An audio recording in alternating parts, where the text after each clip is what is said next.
Welcome to Straight No Chaser. I am here with my co-host and guest Oba today. He is What's going on? also notoriously known as Ishan the Rapper. So Oba is a man that wears many hats, and he recently dropped a new video for one of his latest songs called Justice, and we figured we'd show you guys that right now. So here we Sweet. go. This is Justice.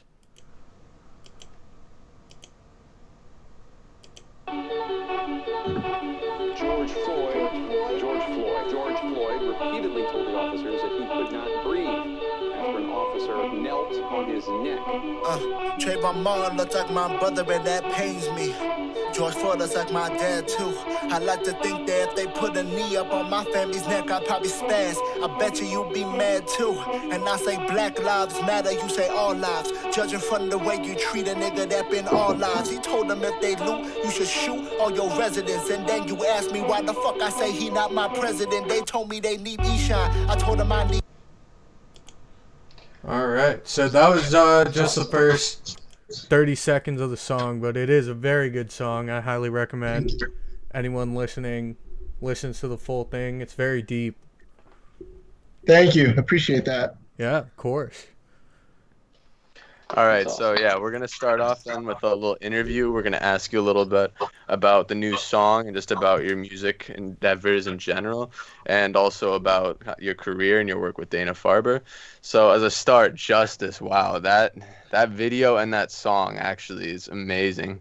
Like Appreciate the production on there, dude, it was so good. And like I just thought like it's also like not only was the video done really professionally, but the song, I'd say it's among some of your finer work that you have. I've listened to a bunch of different songs that you got, and this one I think really like the subject of the song, like it's a really like powerful thing, especially to release during this like this time in our country.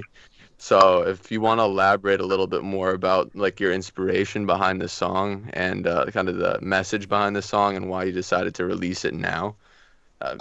So I guess my inspiration or a lot of like what I put into the song was just from just growing up black in America. And growing up black in New Hampshire. I witnessed a lot. My brother witnessed a lot, my sister as well.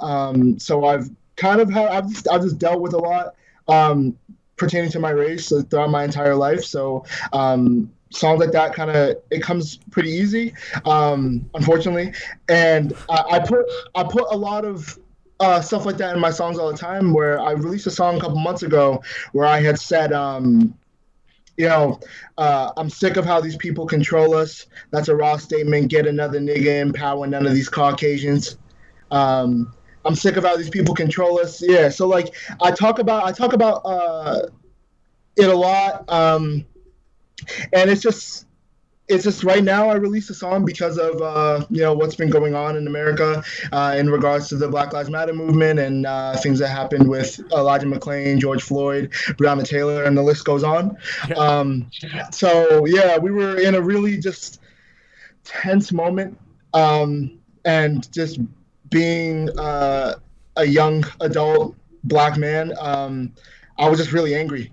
Like I was very, very upset with how everything was going, and it's an unfortunate situation where I've said this before, but seeing that video of George Floyd wasn't just watching a man die for me. I saw my dad's face on him. I saw my brother's face on him. I saw my face on him, because it could have been so easily my dad, myself, and my brother. So I was just upset. I was mad. I was sad. I was hurt, heartbroken, exhausted. So I wanted to make that song, one, for myself to kind of, I've used my music my entire life as kind of just like an outlet to like to really get what's on my mind off. And then I also wrote that for everybody else who was feeling that way, to understand that, they're not alone. And it's not wrong to feel this way. It's not wrong to feel upset.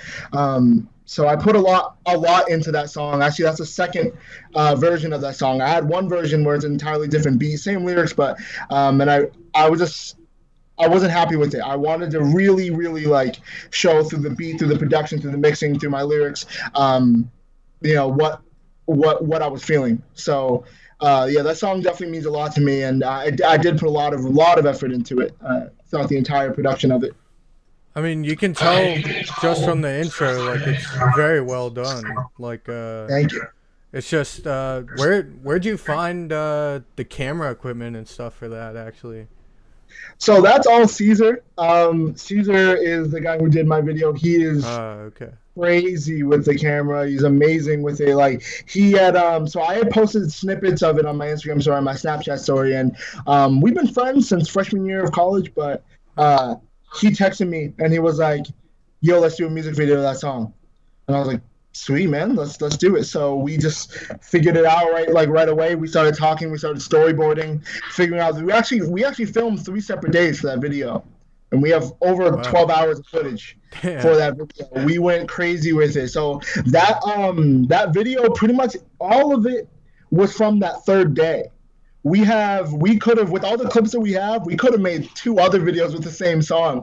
We had the second day of footage was we had a video prepared for that too, with that footage. The first day we had a video prepared with that footage as well, but we were really happy with how the third version came out. So that's what we ended up doing. But yeah, Caesar is just, I mean, he really loves videography and photography, and he just decided that this is something he really wanted to do. So he grinded on that end of the spectrum as I grinded with my music, and we just kind of came together and built something that I'm really proud of.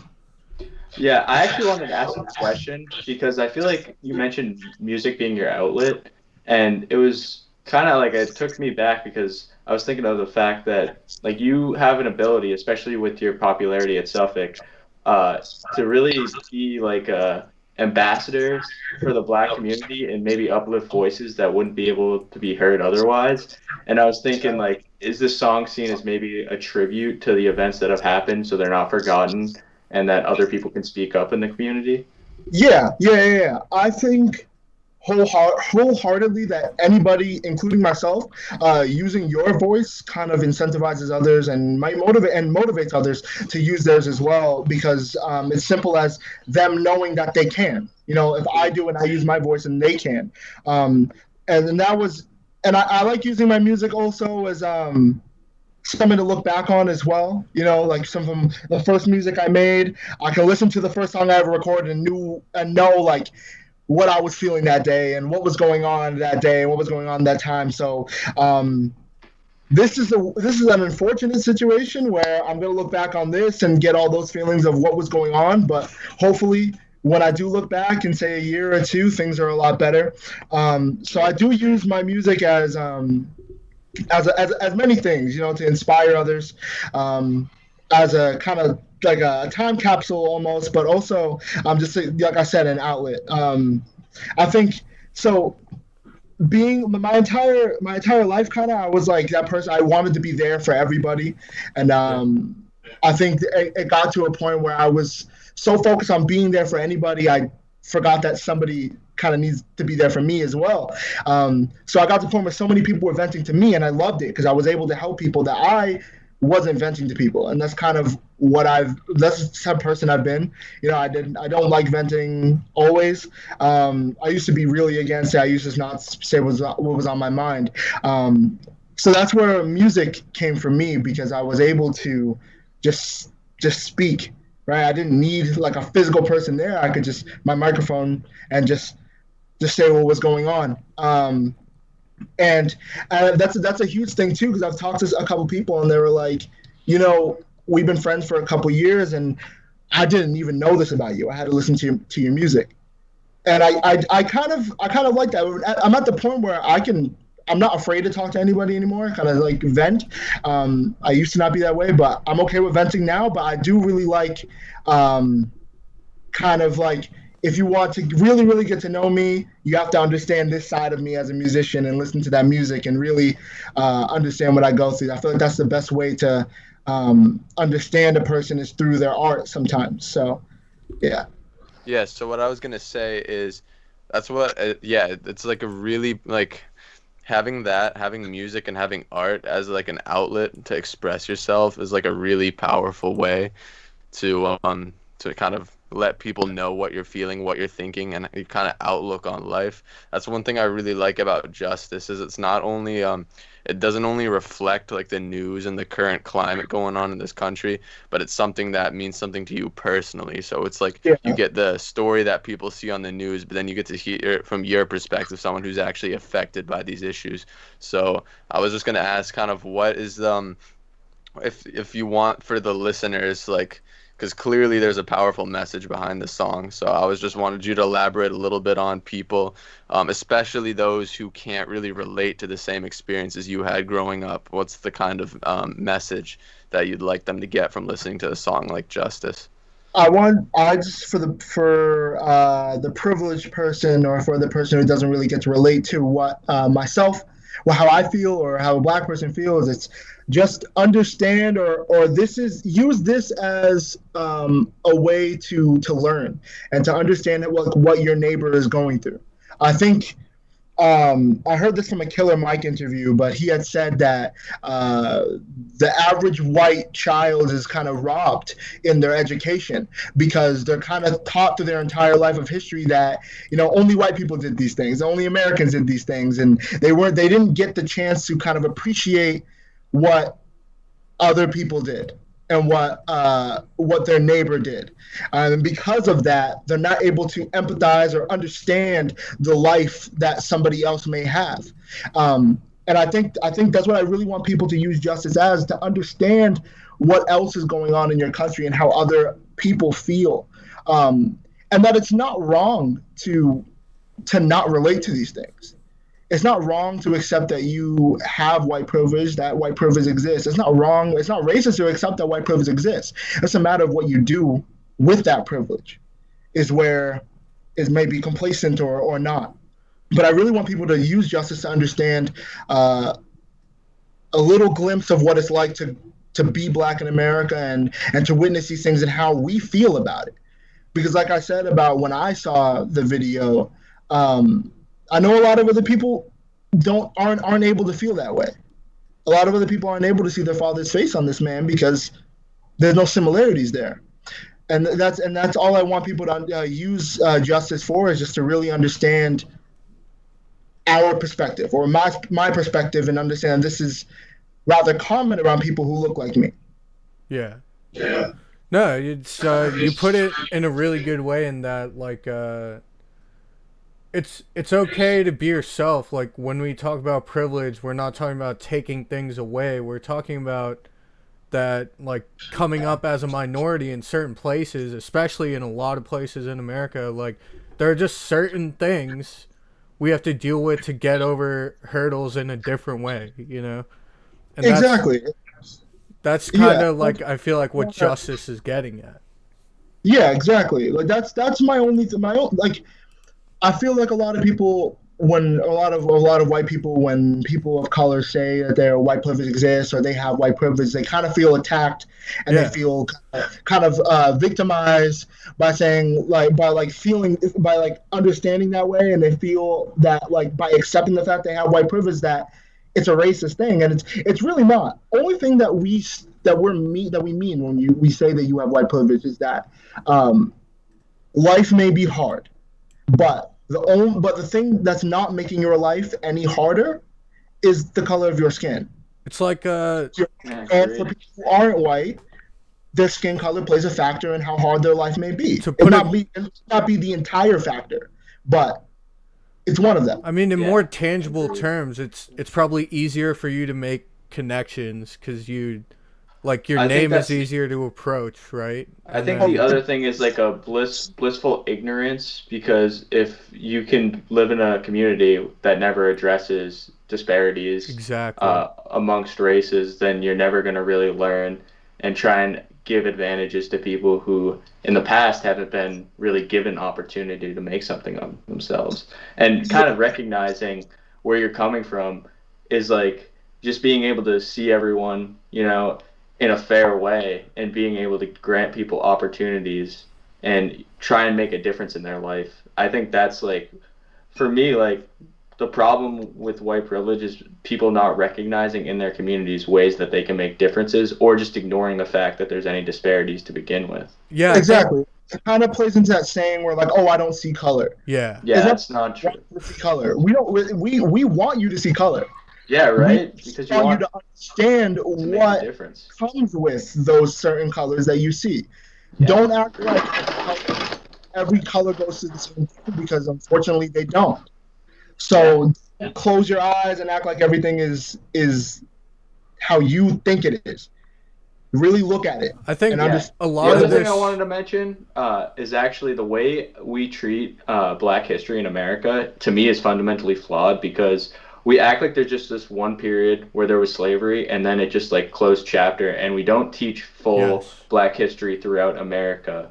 It's Yeah. like we only teach it in segments that are taught predominantly by white teachers. Not only And that- I think especially in my town, it was totally like we just grazed through it. It wasn't like an Yeah. in-depth topic. We don't cover Malcolm X or Martin Luther King for prolonged yeah. periods. Like you don't actually get the full encompass of what Black culture in America has meant in the long term, which is kind of, to me, the school's doing a disservice. What I was gonna say is also I feel like they kind of downplay slavery also, and they also don't really show how bad that was. I mean, if you even look at just Nat Turner and what happened to him and what he did, you'll realize that you have been taught such a downplayed version, a simplified version of American history and Black history, and it's really unfortunate. I was gonna say another thing with that is we have this mentality too. A lot of people growing up in America, especially among like white upper class Americans, that like we're always the hero in the world, and like our history, like we're always the one kind of like solving the problems in other countries, and like our own country could never have these kind of problems, like systematic racism and genocide that we've fought wars with other countries over. But the fact of the matter is they're just like brushing that aside when we have a whole history built on that. And that's something I've noticed a lot. People always act like we're the good guys throughout history. That's because we're taught that.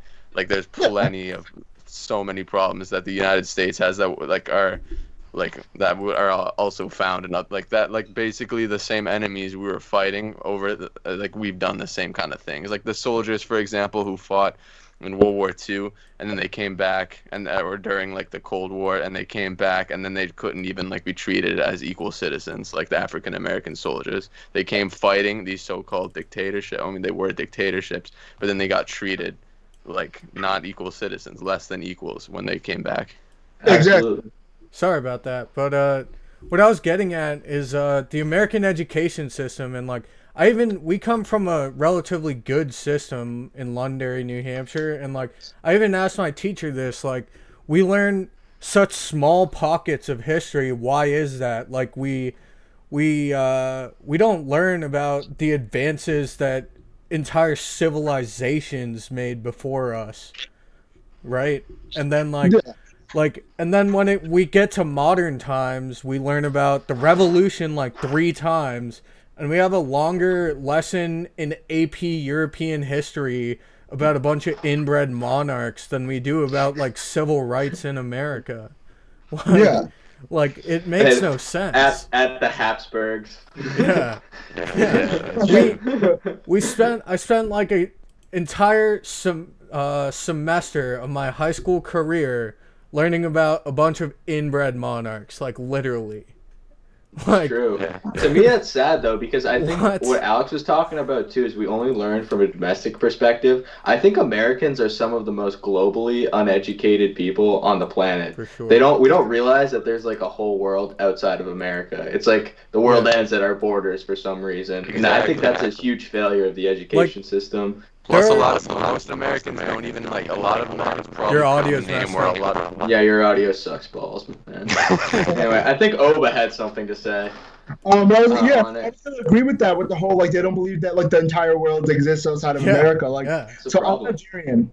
Yeah, And and I remember in 8th grade, I was telling like people about like what Nigeria is like. Although I haven't been there, I know a lot about it because I have a lot of family from there. Yeah. And I mean, there's cities and towns and civilized, but it's a civilized country. And when I'm telling people about Nigeria, I remember hearing like, wait, really? Like, I remember one person literally said, when I think Nigeria, I think dirt roads and giraffes. Yeah. You know, it's like that. They don't believe that. Like, there's they think about Africa, they think about other countries, and they're like, no way is there any similarity from that country's infrastructure to ours. It's just ignorance. It's pure ignorance. It's super like American Western centric. Someone once told me I was wrong to call India a country. She was positive it's a continent. I was like, yeah, you would know. Like, exactly. It plays into the very bad education system we have and how wildly uneducated like the average American is. Yeah, it's up to us to take the initiative to learn about the world, you know? Like the system doesn't really teach. Yeah, you have to look on the internet now and stuff. And I was gonna say in America it's even like bizarre because like most places around the world people especially where English isn't the majority language because it's the most widely spoken, but most countries they can speak another language or two. That's like a typical thing. But in America, if you speak like a lot of places, if you go away from urban areas, especially if you speak another language, they look at you like you're not from around here. And it's bizarre considering America was literally made up of immigrants and refugees. That's how our country was built. And I was gonna say that actually ties into another thing I was gonna ask Oba. I'm English only, but I'm kind of ashamed to be only speak English. Kind of makes me sad. It's not an easy thing to do. Though, How dare you? It's not an easy thing to do, but that's why we should be doing it to kids at a younger age. We should be agreed. It should be before middle school, actually. Yeah, I actually think Spanish should be adopted from elementary school on because if you think about it, it's the second most spoken language in the Americas, and we're in the Western Hemisphere, so it makes zero sense why we don't teach Spanish from a younger age. To me, anyway. Yeah. I agree with that, and I was actually gonna say this. With that, it kind of ties back into Oba and his music because I don't know if it was a song or if it was just something you posted on Instagram. I'm not entirely sure about this. You could correct me, but you were talking about how Oba, like your name. Yeah. When you were younger, you struggled because some people just like couldn't like fathom that was just your name because they're not used to seeing names from other cultures, especially not European American culture. Yeah. So I posted that on my Instagram. It was a speech that I had. So there was I'm from Salem, New Hampshire. In Salem, we had a BLM protest. I was asked to speak at it, but unfortunately I couldn't attend because at my job we're only allowed to work from 2 to 8. I can't work any later than 8 or before 2, so I had no choice. I had to work that day. But I put forth a recording that they played. Nice. And in the speech, I talked about how, like in first grade, I remember it's like the first day of first grade, I'm introducing myself to the parents and other people in my class, and I'm telling them my name is Oba, and they're asking if they have to call me that. As if it's a pet name or a nickname. I remember in second grade when I'm telling my best friend's mom, like the day I met her, I told her my name was Oba, and she was like, "What the fuck is that?" Jesus. You know, like it's a bug. Like it's not my name. And I mean I've always loved my name. I've never been against it. My name has always been a huge part about me. I mean, my last album was literally named Oba. It's a very big thing in Nigeria as well. Oba means king.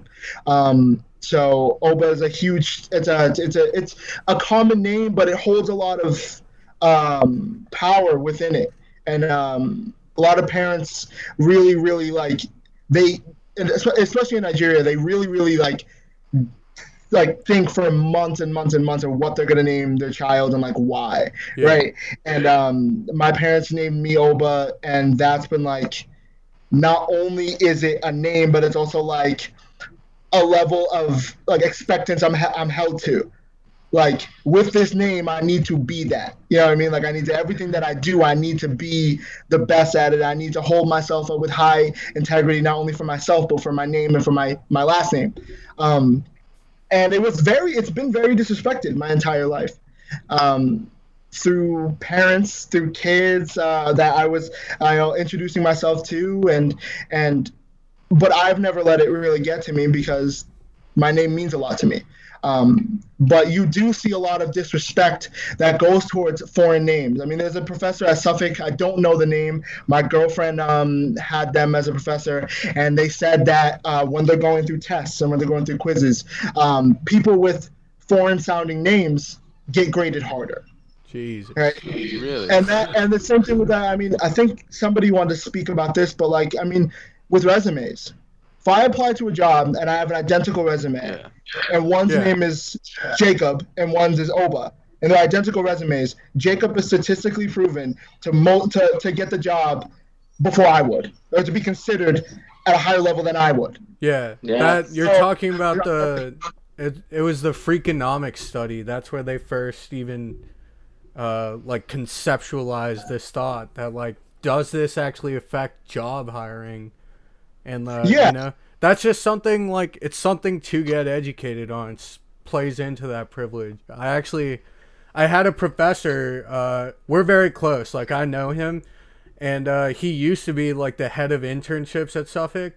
And I showed him my resume. He said, "There's a really good resume. I'd say the only thing you should change is your name, you know?" And he wasn't being like a dick, but he was being real. And he was like, if I think of it this way, like if I'm a recruiter and I'm about to call you, I don't want to worry if I'm going to pronounce your name right, you know? Yeah. Like comes down to something as simple as that.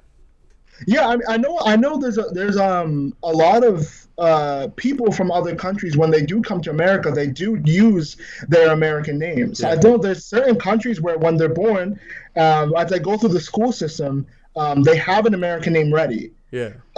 So like for reference, there's somebody in my lab. She's from China. Her name is Yigo, but she goes by Vivian. Right, and there's a couple other people in my lab who have they're all from China. They have Chinese names, but they don't use their Chinese names. They use their English names or their American names. They're just so hard for us to pronounce, you know? Like Yeah, but that's the thing. That goes back to the like American, Western European centric. Because I know even like a lot of Eastern Europeans and Middle Eastern people, they have to change their name too. Because Americans will just be like, "Oh, what the fuck do I have to like?" Literally have to like say, like it's just like, and sometimes it's literally pronounced how it's spelled, like your name Oba. But like I don't know. But Exactly. I've also found so a couple of times where ridiculous. like people don't believe that my name like is what it is, because my name is only 3 letters, right? And I've got a lot of times where like they'll be like, what's your actual name? Like what's like, you know how like my name is Nick and short for Nicholas, like what's Oba? And I was like, no, it's just Oba. It's 3 letters and it's pronounced identical to how it's spelled. Just say it. That's it. Yeah, And exactly. so many mispronunciations too, where it's like, it's funny. And I've had this conversation with a couple people before where I was like, I feel that when a name is different, but you can kind of tell when that name is different, but not in a European way, more like in an African way or a Hispanic way, I feel like people are more likely to mispronounce it. I know there's this one actor, and she's Nigerian, but she's a different tribe than mine. Her name is super, super long. And when she was a child, she wanted to change her name because nobody wanted to pronounce it. And her mother responded with, well, if they can pronounce composers like Tchaikovsky, they can pronounce, Oba, or my brother's name, Odegwa. They just don't want to try if it doesn't look white different. Yeah. Or Yeah. That's a good point. And because it doesn't have the same, like, they learn Tchaikovsky's, like, something classy that they have to respect, so they, like, learn how to say that name. But if it's someone they haven't heard as much before, no, I agree with that. I definitely, like, people, like, they put, like, they put more effort into something that they'll be interested in, and they just won't treat everybody with the equal respect, and they just won't put enough effort into something that they like, that doesn't look familiar to them. But isn't that subconscious bias at some level too? Like I feel like that's part Well, of it the is. That's what I'm trying to get I at. think Like, that's exactly they won't what try. it is.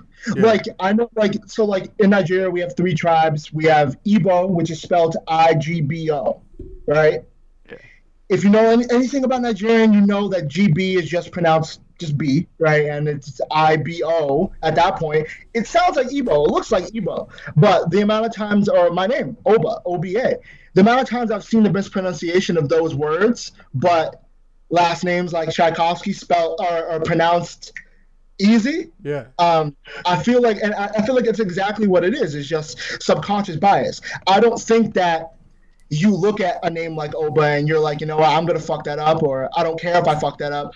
I feel like they look at it and they feel like they can fuck it up and it's no big deal because It's different. it's different but not white different. Yeah. Yeah, Like, that is a huge problem. here's a great example, like Neve. Neve is spelled Niamh, but no one Yeah. struggles seeing Neve for the first time and saying Neve. Yeah. Worst name Like, on the planet. Sorry, Alan. Niamh, and they can get Neve out of that. Like, Yeah. There's no V. MH is pronounced as yeah, V. yeah. But That's just Like, Yeah. I never mispronounced it, but I met someone who was called that, and that's how she spelled her name. I've never mispronounced it since then. You know, that's the way I am with words. I like getting them right. Yeah. Like, I mean, it's also just like nice to get people's name right. Sometimes I feel like I'm being offensive. Like when I'm speaking with my grandparents in this language, Gujarati, there's some words we don't have like Gujarati words for. So when I switch to an English word, I'll say it with like an Indian accent while I'm talking to them. I'm like, is this offensive? I don't know. Yeah. They don't care, Yeah. so I don't care. Circling Circling back to your music, I know we kind of talked about this in the episode that didn't air, but I remember listening to your stuff freshman year, like Comfort, and I thought like the lyrics are pretty good, but like it's all right, you know. Like I could listen to it, but it's not something I think I'd listen to all the time. But as you've progressed, like I feel like as you've become more dynamic and mature in life, your music has become more dynamic and mature in that like your beats have become more like, I don't know, dynamic is the only word that comes to mind, but like you've found this like sweet spot, like this flow between poetry and also like just great sounding music. Like Love Songs, I think really embodies that. Love Songs is a great song. Thank you. So that's one thing I've heard about Comfort a lot was like, and I heard it too when I was making Comfort. I also was just, I didn't know a lot. And what I mean by that is Comfort, all those beats were the first beats I've made. Yeah. You know what I mean? So at that point, I didn't know how to master or anything. I was just trying to make some beats and try to put some music out. And I got to the point where I was like, I have a talent, so I know I could put music out, but it's not going to be my best music. And I knew that. I knew at the time when I was putting it out, it was my best music, but I knew that I was only going to get better. And it's all just a matter of just effort and being willing to learn. I think a lot of people are like that, where they find something that they really like and they want to learn everything about it. And that's how I am with music, especially. So I was like, I'm just learning how to produce. There's a lot of things I don't know, but I want to know it. So, and that's kind of how things went. Like, so then I started making, so I made Comfort, and I knew a lot of things I had to learn. So then I made my next album. And then I knew that I was getting good, but I knew it could get a lot better. So then I really, really I was like, how do I master perfectly? How do I engineer perfectly, mixing perfectly? And that's where I feel like my 2020 music, as of right now, was the best music I've made, but each song is also like encapsulates the best music I've made production wise. And this song that I want to drop pretty soon, I feel is like my best everything. And it's really like it's paid off, like how much I've learned, how much I've put towards learning and getting better. And I think it's definitely starting to show. And I hope it does get better, or I reach that cap where it's good. And, you know, everything is just further. But I definitely have progressed a lot lyrically and then flow-wise and everything like that. When I started making music, I was really big into, like, boom bap. And mostly because I just, like, I was one of those people where I was, like, I hated the new era of music because a lot of it that was popularized was mumble rap. And I still hate mumble rap. Like, I'm not big on Juice WRLD. I think Juice WRLD is... I think lyrically, Juice WRLD was great. I think lyrically, Juice WRLD was really, really good. I love Juice WRLD. Really, I feel like where I didn't like Juice WRLD was like I feel like he brought so much into his music that just sounded like, I don't know, it didn't sound very coordinated to me. It was great. I think he freestyles all his stuff. Yeah, so I think exactly. With freestyle artists like say Tory Lanez too, people who don't write it. And I don't knock anybody who doesn't write their stuff. as long as they don't hire other people to write their shit. But, you know, if you don't write it or you freestyle, that's fine. But I think you do see a difference in people who just get in the booth and start rapping off top of the head versus people who hear a beat and really put some effort into writing it. Yeah. But so that's why I think that's where sometimes Juice WRLD seemed a little unhinged, was because he was just saying whatever he thought. Yeah. But I respect the shit out of that, because as a rapper who's been rapping for so long, I can't rap off the top of the head, or at least not to the point where I can get and rap an entire song without even thinking about it. I can't rap at all. So I respect the shit out of it. Yeah. And some people can't rap, so I respect the shit out of that. But I do see where you're coming from. But yeah, I really hated mumble rap, so I was like, fuck, like every sort of like 2000s era rap, I'm just gonna do like old school shit. Yeah. And that's what I did. And then I started making my own beats, and I was like, you know, I like old school shit, but I kind of want to change it up a little bit. But Comfort was still pretty close to that. But the new music I put out in 2020 was all just, I didn't even think about what I didn't like. I didn't go into the studio and I was like, you know what, fuck mumble rap or fuck trap beats or anything like that. I was like, I got in the studio and I just made whatever I felt like making.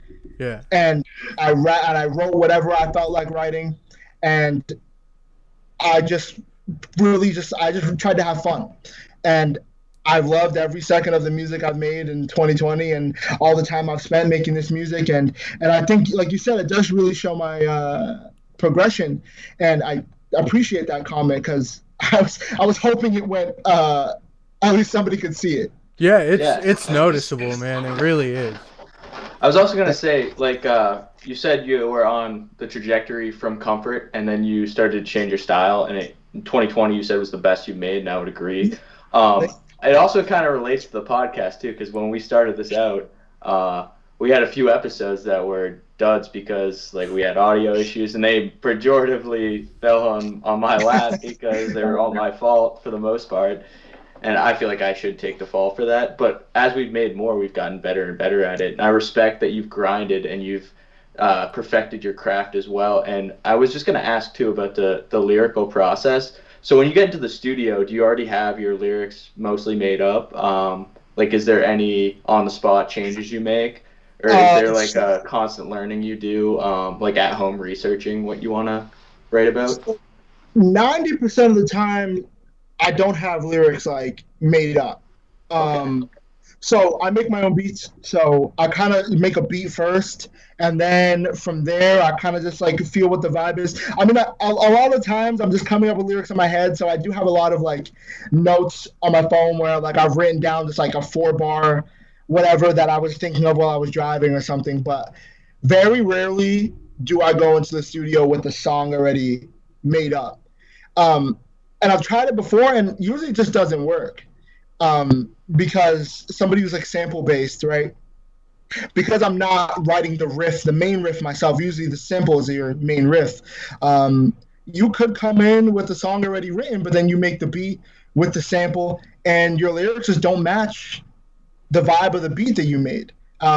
And that happened to me like last month, where I had a song ready and I made the beat and I was like, you know, I'm gonna try it, and I recorded it and I didn't like it at all. Yeah. And that's where I realized, or I know for a fact that for me, I think it's better if I just made the beat first, understood the beat, like see what the beat was kind of saying to me, and then writing with it.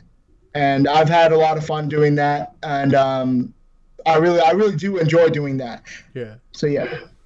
I was gonna say, going off of that, because coming from the perspective of someone else who I'm also into making music, I was just wondering kind of like the technical aspect behind a little bit. So, which software did you say you use again? So I use Ableton Live. Okay, so when you like the formula that goes into when you make a song, do you typically kind of have the idea of like the vibe of the song you want to have, and then you make the beat fit that vibe, and then the lyrics come? Or you kind of said, because you said you usually start with the beat, so do you kind of pick out like a sample, or just like start messing around with like kind of like maybe like drum and bass pattern that you like, and then that kind of layers on top of it? So that's actually pretty funny. I do a lot of the times go into the studio with the vibe I already like have in my head, like, this is the type of beat I want to make today. But I always start with the sample first. I usually add the drums to the sample, not the sample to the drums. So I look for a sample, and then a lot of the times I can't find a sample that fits the vibe that I had in my head. Sometimes it's really hard. And that's kind of plays into the song that I want to put out soon. So like we said before, I dropped this music video today, and I said that if we get 200 views by Wednesday, I'll drop a new song.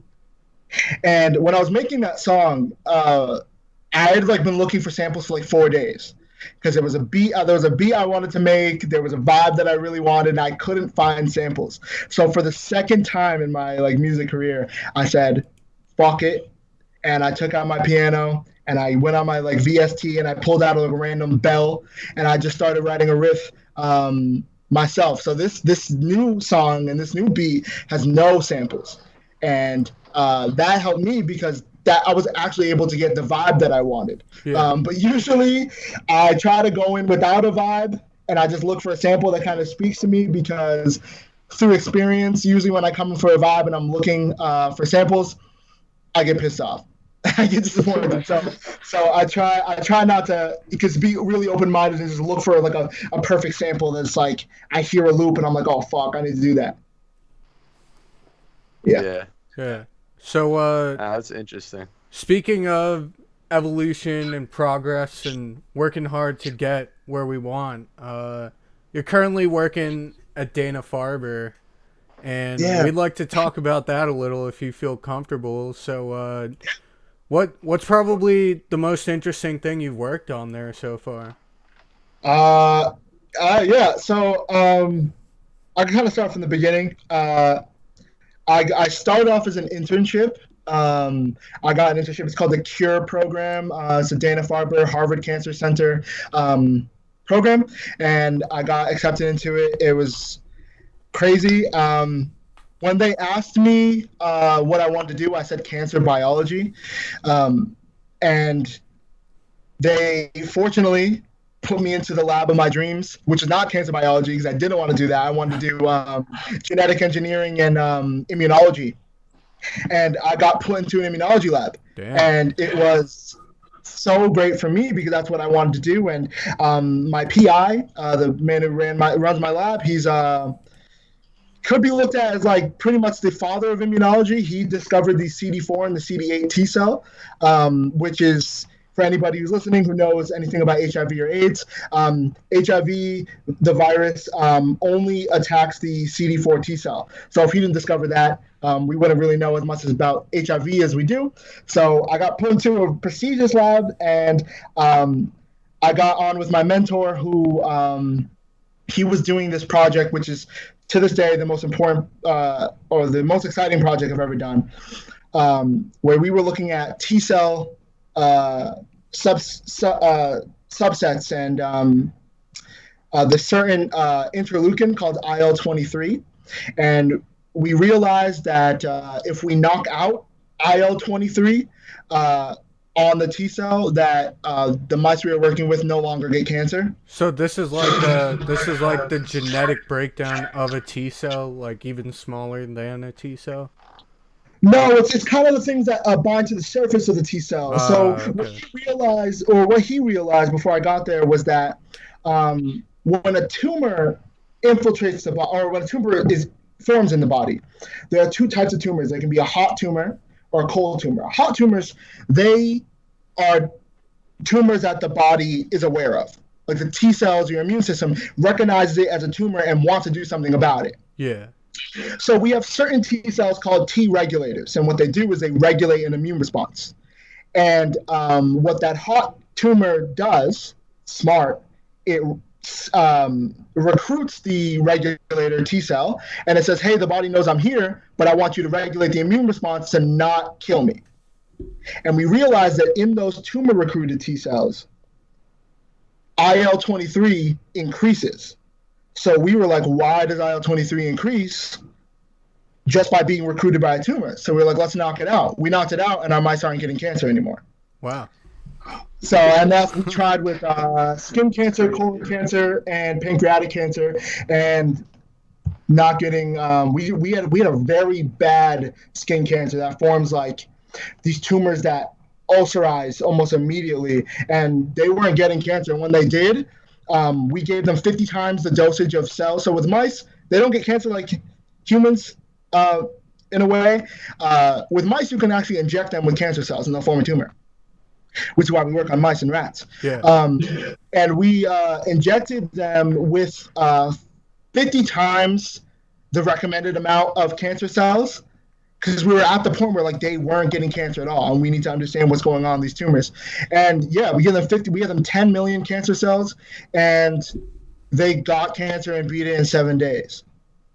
Holy shit. Jesus Christ, dude. Crazy shit. Oh my That's God. crazy. Yeah, so this is it's an exciting project that we're on. I got hired out of my internship to kind of do something a little different.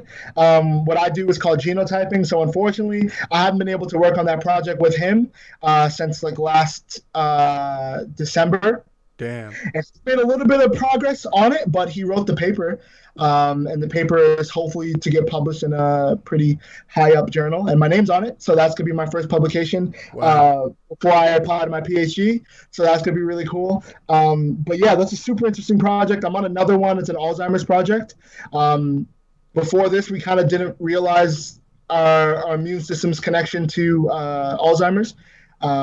But they realized that there's a gene that kind of regulates how bad your Alzheimer's is. And if you really upregulate that gene, then the Alzheimer's not as bad. So they've been doing a lot of research on that too. And that paper hopefully is coming out within next year, and I'll be on that as well. So doing real good. I really love the lab that I work in and the people I work with. It's really, really interesting, and they've all done really crazy stuff in their careers that I've been very fortunate to be alongside. So it's really, really cool. So, I'm really glad you can explain these things to us in plain English, because like I imagine if you were talking about things like this in the lab, they'd be like, what the fuck is this guy doing here, you know? like they don't speak like that, you know? Like, I'm glad you're able to like dumb it down for us. Yeah, thanks for dumbing it down, morons. That's awesome. Congratulations, Oba. A big part of my internship last year was the presentation part, and they want us to have two versions of our presentation. One is the person who is a scientist, and one the person who isn't a scientist. So yeah, I had a lot of practice with that last year. So I'm glad you guys can understand it. That means I can do something a little well with my presentation skills. So that's good. Yeah, there you go. Absolutely. Perfect. So with the Alzheimer's study, you guys are regulating a gene that can effectively slow the progress, or it can minimize the effects of it? I can explain that a little bit. So one of the biggest reasons why Alzheimer's happens is you have these buildup of plaques in your body, in your brain. Okay. And they're just bad things you don't want on your brain. And you have these things called macrophages, and what macrophages do is that they just eat things that they're told to eat. And what this gene does is this gene regulates macrophage activity. And when you upregulate this gene, it also overactivates the macrophages, and it has the macrophages eat the plaque at a higher rate. Now, if you were getting rid of the plaque at a higher rate, your Alzheimer's isn't as bad because you don't have the same buildup of plaque that you would if you didn't have this upregulation of this gene. So that's what they're doing. And it's showing some signs of some pretty key Alzheimer's progression or research progression. So that's really cool. And that's probably not going to result in like a cure or anything, because you probably can't really, to my knowledge, you can't prevent these plaques. But you can, using this gene, kind of get rid of them. Reduce the effect. Before it gets really bad. Yeah, reduces the effect. So yeah, that's really, really cool as well. Wow. Man, you're working on some next level stuff, man. Holy shit. Yeah, really in this lab, and I've really loved it. And they've done a lot of things for me. They wrote my recommendation letters. They've connected me with people at the medical school and also at just Harvard undergrad, the the Cambridge campus.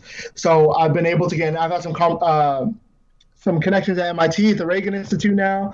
So they've done a lot of things for me that I'm very fortunate for outside of just helping me grow as a scientist. Yeah. That's so impressive. Also, so I was wondering, since you're transferring to Northeastern now, are you going to, is it a medical undergraduate program you're going into, or biology? What's the undergraduate? So program? I'm a biochemistry major. Okay. I plan on doing a minor in data science, just so I can get a bigger understanding of the bioinformatics side of biology. Hey, shout out Data Gang. Word. So what I've seen in my lab, my mentor is the only person who knows how to code or really like manipulate data. And through that, he's been able to get his name on everybody's paper in the lab. We have 15 scientists. He's been able to get himself on every paper just because he knows bioinformatics and a lot of biologists don't. Yeah. So that's one thing I really hope to do is take a minor in data science so I can understand a little bit of coding at least. But yeah, I'm not pre-med. I was at one point, I was a health careers focused at Suffolk for a little bit just because I was thinking about going to med school and being a surgeon. But this is my now third year doing research. My first year at, I just finished my first year at Dana Farber, but I've researched at other places, and research is really where I feel I belong outside of rap music. So yeah, I definitely don't think I want to go into med school. I just want to get my PhD in research for the rest of my life. So see how it goes. And where were you hoping to get your PhD from? I have a list. Yeah, I'm applying to Northeastern, and hopefully going there will help me out. All pretty much Boston area schools. So Harvard, Tufts, MIT, BU, BC, Northeastern, and now applying for most of those. I'll be applying for immunology or microbiology with an immunology focus. Okay. Awesome. Wow. If you go to Tufts, you might get my dad as a professor actually, because he's in biochem and he does classes with microbiology as well, and he's really into. I don't know if this is like so much what your research is, but if you're into like nanotech and like that kind of biotech kind of fields, if you ever get interested in that, you could take classes with him. After my PhD, I do want to go into biotech, so I'll probably, if I have the option to do anything that has to do with biotech during my PhD coursework, then I definitely want to do that. That's really cool. Yeah. Biotech is like a huge, it's especially around here. It's like there's so many good places to get to basically study it, and then with also a lot of options of companies around here. And with biotech is a huge emerging. There's over 500 biopharmaceuticals and biotech companies and startups happening every week. A postdoc lab just left. She got recruited off of LinkedIn to a startup biotech company, and she's making a lot more money now and doing a lot of cool stuff there. So yeah, biotech is definitely a forever growing and forever cool industry. Especially and with it's so important because you could literally be witnessing like a potential cure against cancer. Like that's literally how what it comes down to. Yeah. Yeah, and what's up, Bubby? 3D printing as well is going to advance biotech just so much, because now it's going to make what seems like next gen solutions, it's going to make them commonplace and cheap to manufacture, you know, like they can make like ligaments and muscle fiber now. Like your body can't, or not ligaments, but cartilage.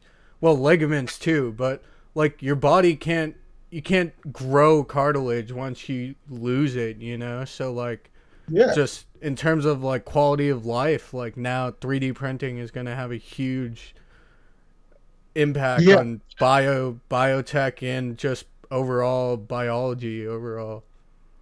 Yeah, no, it's so cool, and I'm really happy to be like a part of it, at least to an extent, and then have a bigger hand in it in a couple of years from now. So it's so cool, and that's why I love being in Boston, honestly.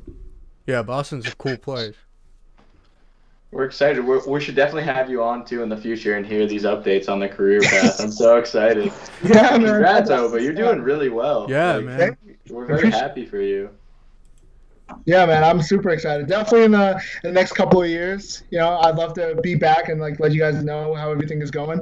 Yeah, absolutely. We'd be Yeah, I thrilled to mean, have you on. I'm also interested for insider trading info if you join one of these startups. Give me the name of the firm, and I'll keep an eye on its IPO.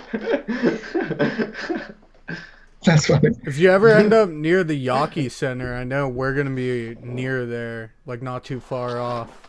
I work in the Yaki Center. Oh, you do? Yeah. Actually, that makes sense. Actually, So yeah. he's gonna be there Yeah. a lot. Building. So Yaki, there's like Yaki in the front and Smith in the back. Yeah. All the research laboratories are in Smith, but it's in the same building. Yeah. I'm in Smith. So I think yeah, we're probably about like a mile to 2 miles away. Oh really? Yeah, we're not that far off. I'm laughing because you're like, if you're in the Yaki Center, Oba's like, yeah, actually, I'll be waving to you. You can be down the street. I'll be waving. Yeah, dude. Are you like in Mission Hill, the Mission Hill area? Brighton. So it's like Yeah, we're a little It's bit the- further. We're like yeah, it's 2 or 3 miles. is it 3 miles? I don't I'd think say it's it's like- 3 miles. Maybe not 3, but it's like 2. We're kind of closer. Yeah, I think it's more to kind of 2. near like we're more like we're kind of near like like where like the Harvard Stadium is and like the Boston side of Harvard campus. That's Yeah. like where we Yeah. are. Oh, that's cool. Yeah. Yeah, we're like in between like right as BU and BC kind of transition as well. Uh, Oh, but where are you living during the school year?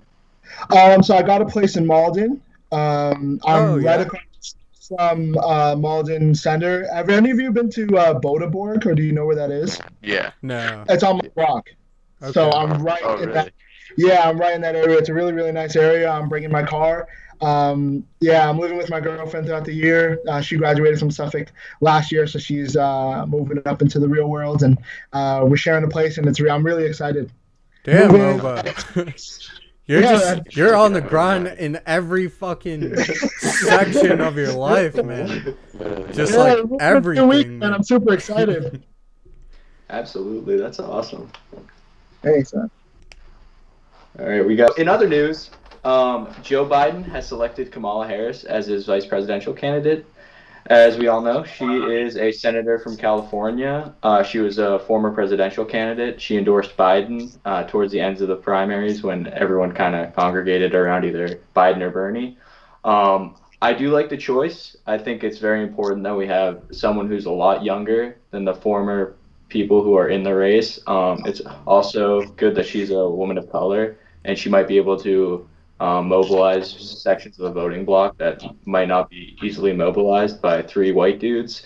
And I also think it's important for the fact that she brings a lot of youth and vigor to topics that I feel like a lot of people won't care about, maybe drug legalization and other parts of the economy that, I don't know, they just don't really address once you get over 70. So I'm super stoked, excited to hear you guys' takes. I think she could do a lot to get Biden into the White House, and hopefully he resigns and gives the office to her. But yeah, what do you guys think? Abi, you can go. The way I see it is Kamala Harris is the kind of politician that will do what the party at. Like she's in politics to stay in politics. You know, she started with prosecution, but now that she's gotten her seat, she's just another one of these people that's going to do everything to stay an incumbent. She's not a signal of change. She's not a signal of progression for the country. See, I slightly disagree, only because of the fact that I think that her youth will lead her to be Bro, a lot she's like more... 55. She's not that Still, young. but She's the really not thing that young. is, she's a lot That's what I was gonna say. I was It's laughing 20 earlier. years older than 70. I Though. guess, yeah, I I mean, guess 20 years compared to younger. most of them, she is compared to most. But it's not like it was like Obama. Obama was in his 40s. more relatability with average Americans, I would say, than the other 3 do, because she's grown up in the modern day economy more than the others have. That's true. She has a lot more connections that are probably younger than the other guys. So I think it's a good pick overall. Yeah, it's a solid pick. I mean, it's not bad. Yeah, I think it was a good pick. I mean, it's hard to get over her past, and I think everybody's at that point. Like, I think Yeah. it's really hard to just like just look past it. I do think it's a good choice though, and it's a good choice.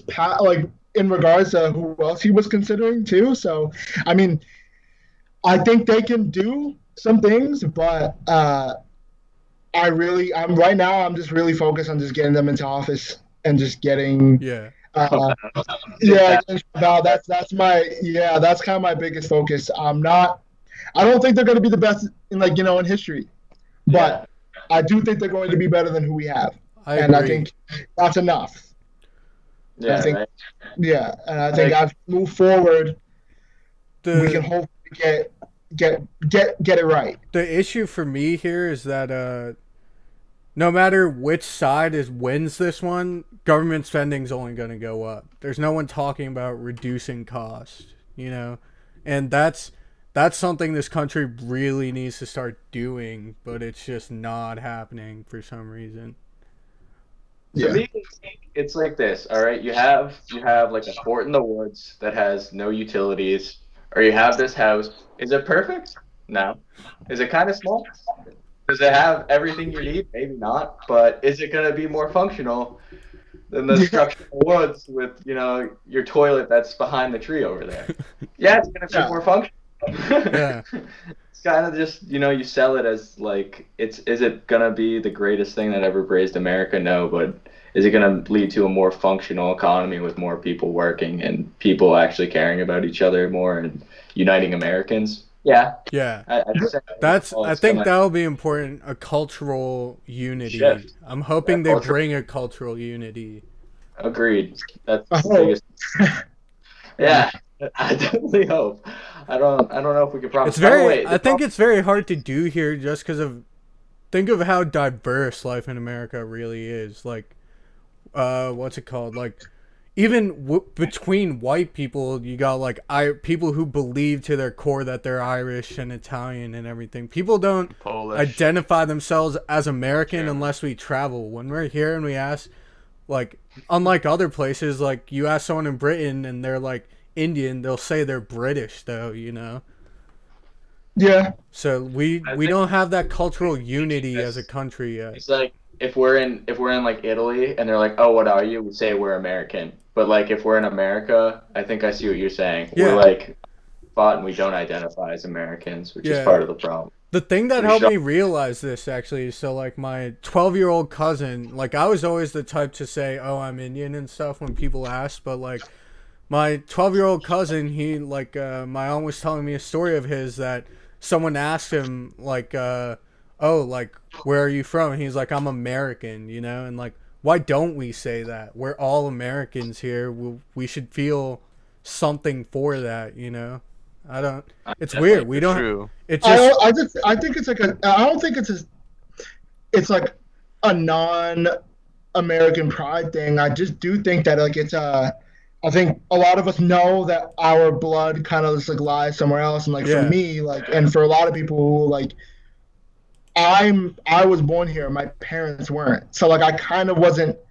I was raised like a Nigerian child, you know what I mean, or like sort of like pretty close. So I feel like it's easier for me to claim that I'm Nigerian and Portuguese, but than American, because I don't feel a lot of. I feel like a lot of us don't really know what it's like to be American, other than just like to be born here. Well, like, what is our culture? I mean, we're a melting pot. Everybody kind of has a different culture. I mean, Nigerian Americans have different cultures than Polish Americans and like Mexican Americans. So like, there's so many differences. Or it's like, how do I claim I'm American if I don't even really get it? Like, well, I don't really know. That's what I'm getting at, right? Is that we don't have a unified culture. Like I was gonna say similarly raised, but like Indian values, Yeah. But like Alex, continue. I feel like that's partly. Well, I was just gonna say.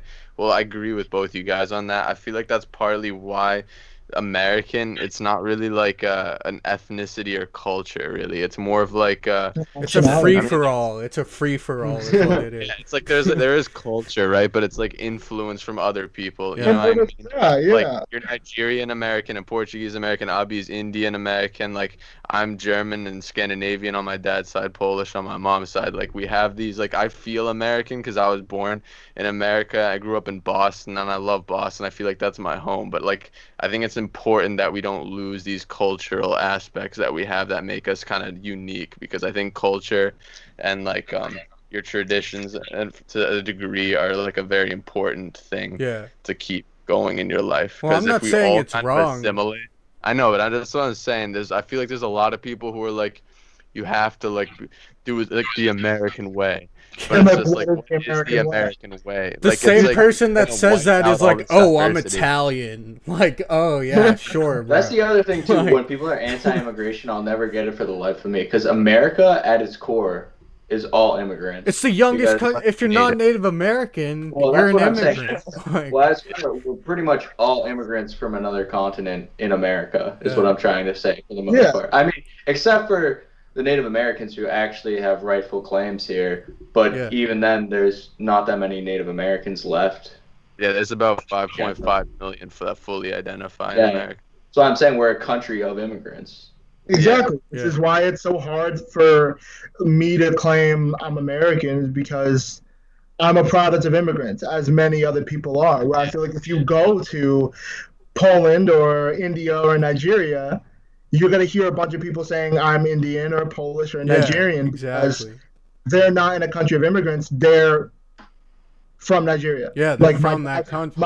My dad's blood most likely has started and will end in Nigeria. I mean, I personally changed from saying Indian to American because when I think about, like, I went to India for a month, and like the way of life is just so different there. Like if I landed off of a plane and was alone in India, I could not manage. Like I would not succeed right away. You know, I'd have to find like some shack to live in and try to get a place where I can like stand on my own 2 feet. You know, it would. And that's where it's like a double-edged sword, because like we all agree, like I don't think it's wrong to say that you're not American on American soil, because I mean, like I said, like I'm a product of immigrants. Yeah. I'm pretty much Nigerian. But at the same time, I feel like if I went to Nigeria, I wouldn't feel like a native Nigerian. Yeah. So then at that point, I feel weird saying I'm Nigerian to Nigerians because they live different than me. Same thing with All I want to say, good point here, is that immigrants start businesses at 2 times the rate that native-born Americans do. So immigration is overall a good thing. 0.51% of immigrants start businesses, and 0.26% of native-born residents start businesses. So immigration is a net plus for America. For all you closed-minded fucks out there. Good for America.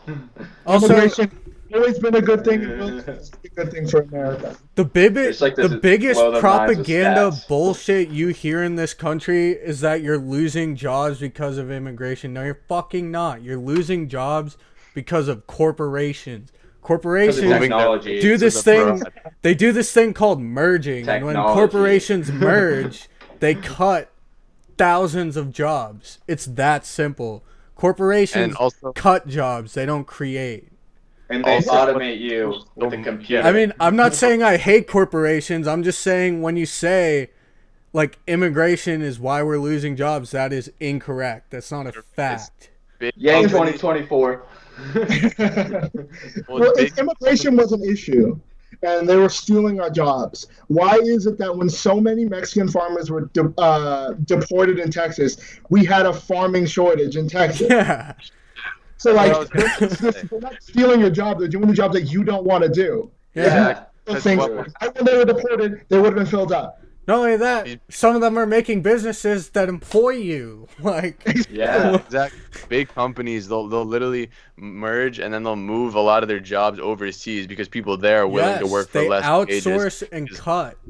Yeah, and then in America, Nike and Indonesia. Yeah. yeah, Yeah, look at what Nike and Adidas have done to Indonesia. Pretty much every, like, I mean, there's a whole, like, section of Indonesia that is just entirely Nike and Adidas. Yeah. Yep. Yeah. All work there. They like live in like these Nike or Adidas like homes. Like they just like make these like shacks for these people, and like they live on like $2 a day. Like, We're gonna start to see similar. We're gonna start to see similar things happen in Vietnam now, because of everything that went down in China. A lot of people switched to manufacturing in Vietnam because Vietnam pays like terrible wages to its. Oh shit! I wanted to say slave labor wages to their workers in factories, but I don't know the way of life there, so I can't really say that. But it's bad. It's bad there. Yeah. And that's what I was gonna say. It's because they don't want people in America won't work for that low money, and then the people who do take those jobs are immigrants. So that's what's ironic is people will be like, the immigrants are taking our jobs, but it's like no one wants to do that job because they'll work for way less. Propaganda is what it is. They're hearing I that. just think it's a fact that immigration makes the economy more dynamic, because it also said in the article that 56% of Fortune 500 companies are co-founded by immigrants or children of immigrants. Yeah. So acting like immigration is this big bad wolf actually makes your economy more stagnant in the long run. Yeah. It's just a fact. I mean, and we could talk about it and debate it all day. The only thing I will say, though, is I think from a minimum wage standpoint, I do think Americans in their entirety are too entitled. I think we should base it off of states. I think federal minimum wage is a bad idea because the cost of living changes everywhere you go. So I do think if it was implemented on a state-to-state basis, it would make a lot more sense. But that's just exactly me. Like in New Hampshire and Texas, I mean, minimum wage is both $7.25. But whereas I'm in a $1,300 a month 2-bedroom condo, I can get a place in Houston for $600 a month. Yeah, that's also a 2-bedroom. Yeah, exactly. Like so, I'm living in like a 2 times the price of a place in Houston. So like it'd make more sense of New Hampshire to get higher minimum wage because it costs more to live here. Agreed. Yeah. That it's just the fact of economics. Federal minimum wage does not make any economic sense whatsoever. Like if everyone gets paid $15 an hour, then the value of $15 becomes nothing. Or significantly less. I just think it should be targeted to specific regions more, like it is in Boston. Like a $15 an hour minimum wage in Boston would make sense, but would it make sense in, like you said, Texas? No. Yeah, $15 an hour in Boston is still kind of shit. Yeah, that's what I'm thinking too. It's still low. Not only that, all the restaurant workers in Boston.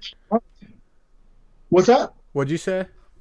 I said $15 in Texas is a decent amount of money per hour, whereas in Boston, that's shit. Yeah. The laws of economics always in Boston, like minimum wage is like $12 an hour, but like restaurants are like, oh, you get tips, so like your hourly wage is like $3. But the thing that interests me about the law of economics is I think the reason that a lot of manufacturing is left is because of our immigration policies have changed and restricted immigration to a large degree, and because of our wage policies. Yeah. I think that if you increased immigration and then also changed wage policies, you'd see a lot of businesses starting to come back in a lot of different sectors. Well, allow states to determine wage policy. Because I think a lot of the social unrest you see too is linked to job opportunity. So if you change a few factors in the economy, you'd see people being more content and more prideful in the work they do. True. And Trump's immigration policy for the southern border is zero tolerance. Yeah, it's terrible. You're allowed to pass the border. I also think we should be granting paths to citizenships for the residents who are already here and are undocumented. I have zero problem with them. It's super hard to become a citizen. I mean, I forgot the statistic, but I know the majority of American citizens will fail the American citizenship test. Oh yeah, which is in high school. My history teacher, he failed it. Like he failed the fuck out of it, and he's a history professor. So like. It's hard. It's hard to become a citizen.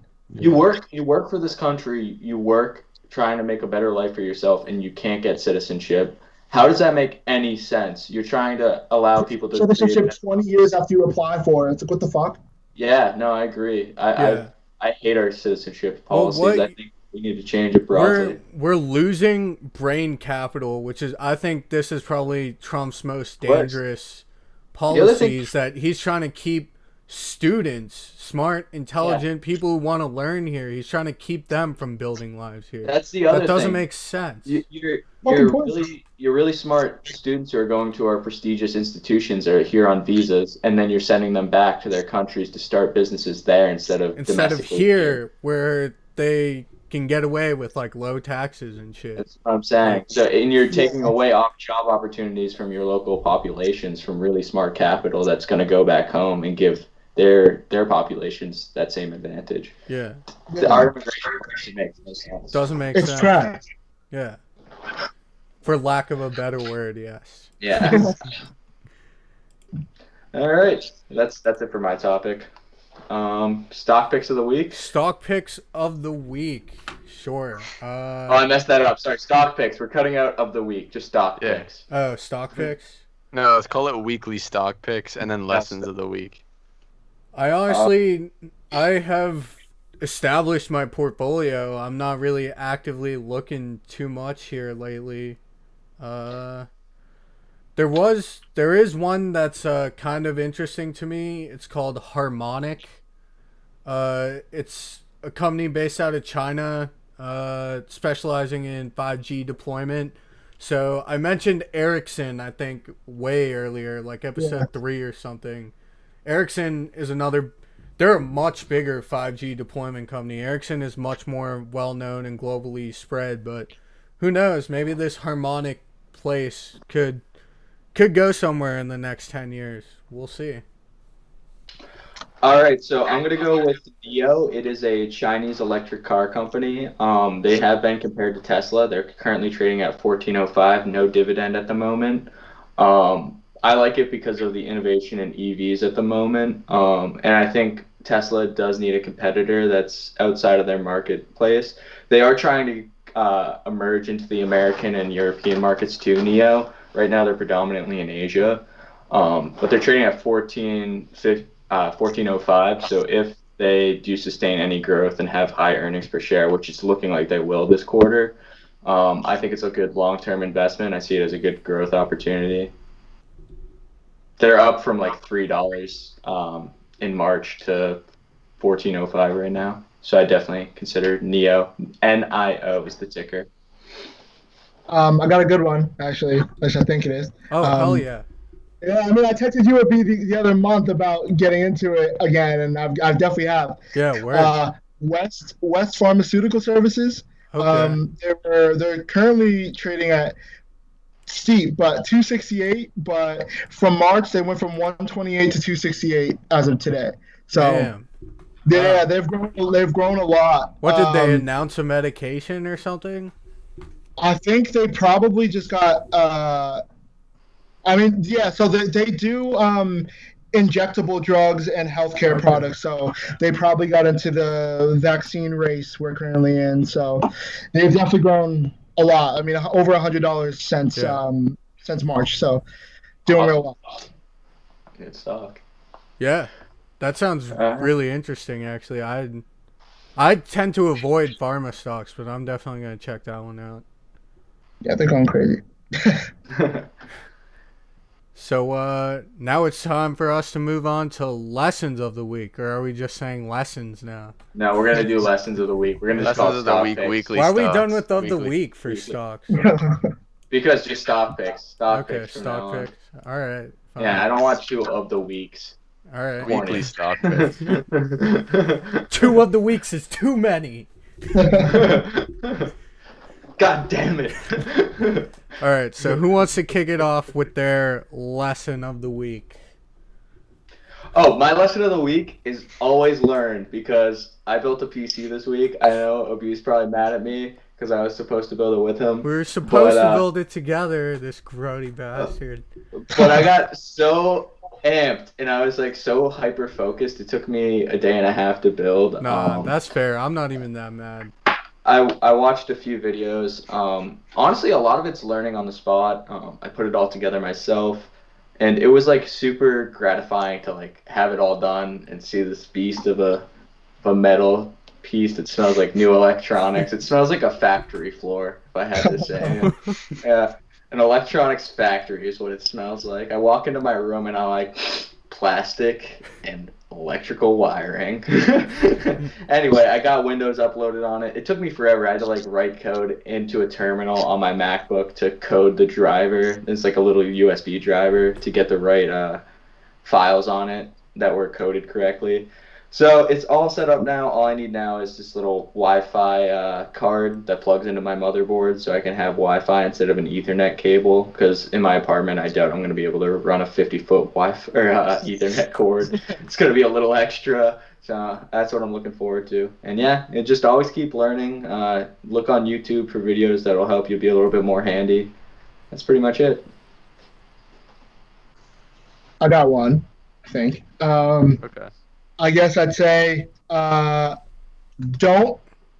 don't always have to be cocky, but also don't underestimate yourself. I guess for this video that I dropped, usually, so I said this before, but my goal is 200 views by Wednesday, and I'll drop a song. And for some artists, and honestly for myself, that's kind of a steep number. I do pretty well on like Spotify, but YouTube I don't always do the best. So to expect 200 views in 2 days may seem a little out of my reach, but given the amount of growth I've had since my last video in January, I don't think it's wrong to kind of give myself that and think I can do it. So you don't have to be cocky and know that you can do it and I'm the best artist in the world, but you don't always have to underestimate yourself and really look at how you've grown and give yourself realistic goals. Hey, yeah, shout out Ishan the Rapper. We'll put a link to the video in the description. Sweet. Yeah, absolutely. I was also going to say on our Instagram post, we'll link to your bio. Also, we were gonna maybe you can plug your website right now if you want. Yeah. Website is ishantheRapper.com. You can get I sell my merch on that. You should go to ishantheRapper.com/shop. All my new music is updated on my website right when it comes out. It's automatically updated to my Twitter and my Instagram. You can watch my YouTube videos on there, ishantheRapper.com/media. So yeah, I'm really proud of this website and I really love it. So definitely take a look at it. It's usually, other than today, always in my Instagram bio. So yeah, ishantheRapper.com. Awesome. My lesson of the week is beware Steam sales. So what I'm getting at there actually is like mind your money as we get more and more into the summer. For those of us that don't have full-time work, there's a lot of idle time. And I had told myself before getting this PC, I'm only buying 2 video games this year. What a joke that ended up being. Steam literally puts games on sale every fucking week, and they're dirt cheap. They are dirt cheap on there. Oh my god. Luckily, I haven't done too much damage on my credit card, but yeah, I need to set like a limit for myself on the Steam store if that's even possible. Like this is so relatable because the Steam store has universally the best deals. Yeah. Like anywhere. Like you don't see for PlayStation sure. or Xbox having these deals. Like Steam will have AAA games for $10. Like yeah, it's insane. like maybe a year or two ago. It's like Yeah. how do I say no? All I want to do is say yes. Yeah, it's just like it's the lesson overall is mind your money, mind yourself always, but yeah, especially if you have a PC, beware of Steam. Oh yeah, you can spend tons of money on Steam. Yeah. Had to catch myself a couple times. I was just looking. I'm like, what am I even looking for right now? I don't want this. All right, Simp Man. What's your lesson All of right, the week? bitch boy. So my lesson of the week is gonna be sometimes, even though it could be kind of a pain or a force to do an extra grind. Like I just picked up a lot of extra hours at my job because we're gonna be moving out in like 3 weeks, or 2 weeks maybe even now. So sometimes, even though something may be kind of a force and just like take up a lot of your free time, sometimes it's good to just give it over with, because then in the end of the day you'll look back and you'll be like, this was worth it. So sometimes that little extra grind it's worth it. That's basically my lesson of the week because I've been working like every day now and I'm pretty tired. So, Feel that. but yeah, I know all three of you guys can relate to this, like putting in that extra effort just to get a Get little. that gravy. Yeah, I mean, this summer is like the first time since coming to college I haven't had like a normal like go into work and work kind of job. Like I have a light internship, that's really it. I hate it. Yeah. I have so much I don't idle actually mind time. The work from home isn't really that bad though. No, it's For me, like, nice, I kinda but it's like I miss having that I don't know, just having something it's to more keep me structured. occupied. It's more to me. It's like the structure in the Yeah. life. When you're in person, it's more of like a grind to meet expectations all the Like, time. Yeah. And remote work, it's more of scraping by with bare expectations. Yeah, Almost. pretty much. I really hope my internship people don't see this, but pretty much, yeah. Yeah, no, I feel that. All right, so does anyone want to add anything else before we wrap it up for today? Thank you very much for coming on, Oba. We appreciate it. Check out his website, IshanTheRapper.com. Check out his new music video. It's on his page, Ishan the Rapper, on YouTube. Ishan official. Great interview. I think we got a lot. Yeah, that was amazing. This was a great episode. Also, don't forget to like and subscribe for us and give some love to Ishan's newest video and like and subscribe to his channel as well. Thank you. I'm dropping soon. For not screwing up the audio like I did last time. Yeah. No worries. Yeah. Thought I'd jump All in. right, so that wraps it up then for episode 8 of Straight No Chaser. Thank you for tuning in, guys, as always. And I got my Celtics shirt on because we just won the first game of the playoffs. Hell So yeah. I hope you guys all have a good week, and we'll see you next time. Nice. See Peace. y'all.